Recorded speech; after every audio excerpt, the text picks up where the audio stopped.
Hey guys, welcome back to another quick video. My name is Xander. This is Xander Crypto. Today what we're going to talk about is the potential hurricane coming for the US economy.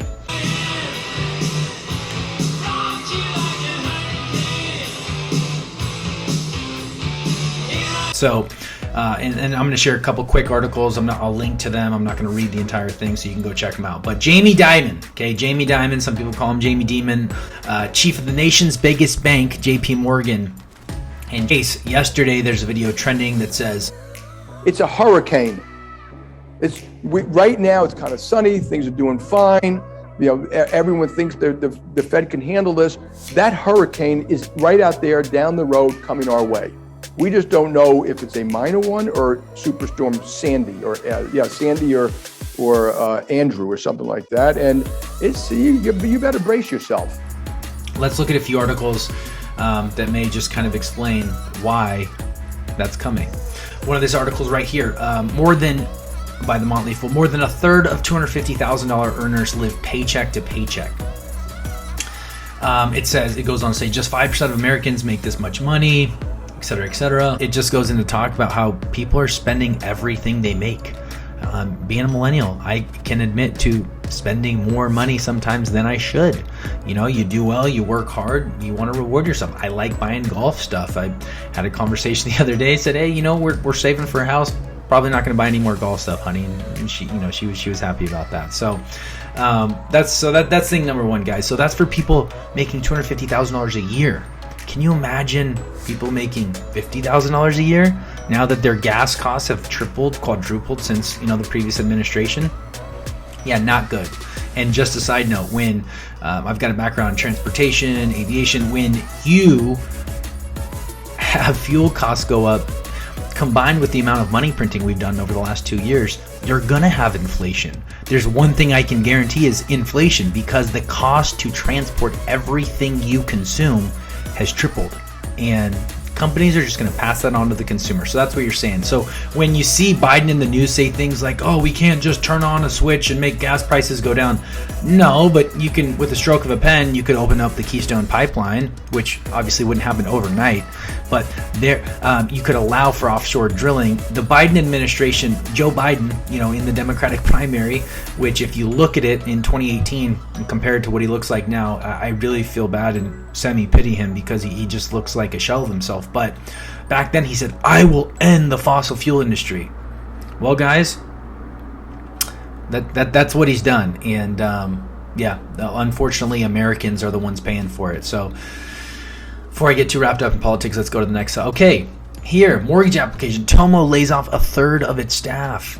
Okay, mortgage startup Tomo is cutting a third of its staff and pausing expansion plans. Move, which affects about 44 of its employees, comes as interest rates and volume slows. The recent shift in the mortgage and venture capital markets has impacted Tomo's business plan, CEO Greg Schwartz told Insider. The one-year-old firm was valued at $640 million in March, with investors buying into the view that home purchases would remain strong, according to Schwartz. Well, what happens when interest rates go up, guys? When interest rates go up, that reduces the number of potential borrowers that can apply and receive a loan on a higher monthly payment. And ultimately what higher rates do is, when it comes to the housing market, is it weakens the housing market, which, with the amount of increase in rentals and home purchase prices, in theory, it would be a good thing to lower the overall cost of housing.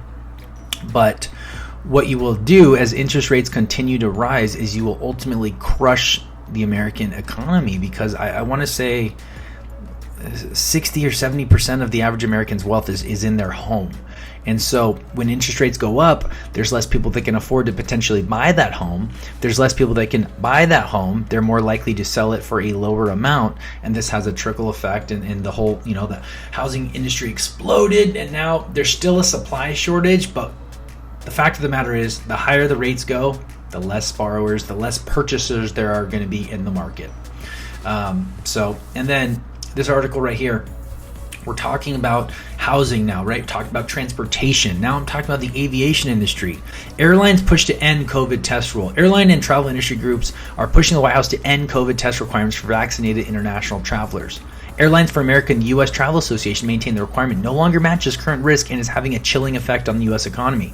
The president of the U.S. Travel Association also argues the travel industry remains disproportionately harmed compared to other rebounding sectors. American, United, Southwest, and Delta Airlines say that while domestic travel is approaching pre-pandemic levels, international travel lags 14% below normal. Analysts say they expect messy travel throughout the summer after a rough Memorial Day weekend. More than 2,600 flights, roughly 3% of collective U.S. airline schedules, were scrubbed over the holiday. This is the aviation industry begging the federal government to just do anything they can to help them survive.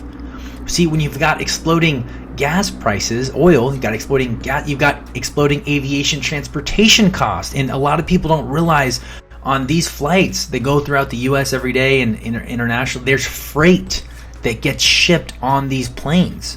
Well, when you've got all-time high inflation, all-time high gas prices, you're going to have significantly increasing airline ticket prices. And when you've got the added hurdle of having to risk, coming to America from another place, what if you test positive, a false positive or whatever, it's going to make people say, no, I'm not going to go. And clearly this is continuing to severely hurt the airlines when you've got all of them begging the administration to lift this ineffective rule pertaining to COVID tests. So anyways, guys, that's my video for today. If you have any questions, comments, leave a comment, like, whatever. If you wouldn't mind, hit the follow button, subscribe. And this first video is a little bit bumpy, but I'm getting my setup going. I'm trying to be constant, repeat the process every single day. And hopefully I can give you one or two things that you learn, as we kind of go on this YouTube journey together. So thanks a lot, guys. Xander Crypto. You guys have a great day. I'll talk to you soon.